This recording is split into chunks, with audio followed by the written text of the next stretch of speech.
మనసు మారాలా, మతం మారాలా? యేసు బ్రదర్కి వచ్చి మనం మనసు మార్చుకున్నావా, మతాలు మార్చుకున్నావా? మరి కొంతమంది కంగారు పడిపోతున్నారండి మతాలు మారిపోతున్నాయని.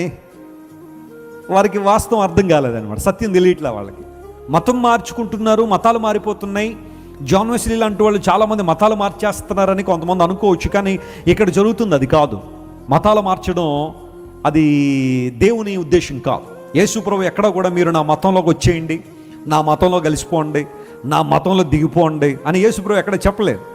ఆయన అన్నది ఏంటి అంటే, నన్ను వెంబడించండి అనే మాట ఆయన వాడారు. ఫాలో మీ అనే మాట వాడారా తప్ప ఫాలో మై రిలీజియన్ అని యేసు ప్రభు ఎక్కడ చెప్పలేదు. మత్యుద్బాహ మతహ అన్నారు సంస్కృతంలో.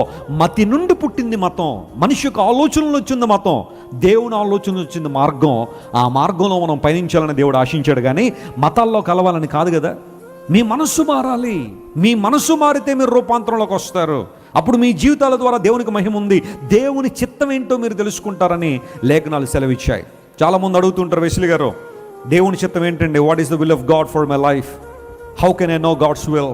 దేవుని చిత్తం నేను ఎలా తెలుసుకోవచ్చు అని చాలామంది అంటే, దానికి ఆన్సర్ పౌలు చెబుతున్నాడు, నువ్వు మారు మనసు పొందకుండా నువ్వు దేవుని చిత్తాన్ని ఏం చేయలేవు, తెలుసుకోలేవు. మారు మనసు పొందకుండా దేవుని చిత్తాన్ని తెలుసుకోలేవు.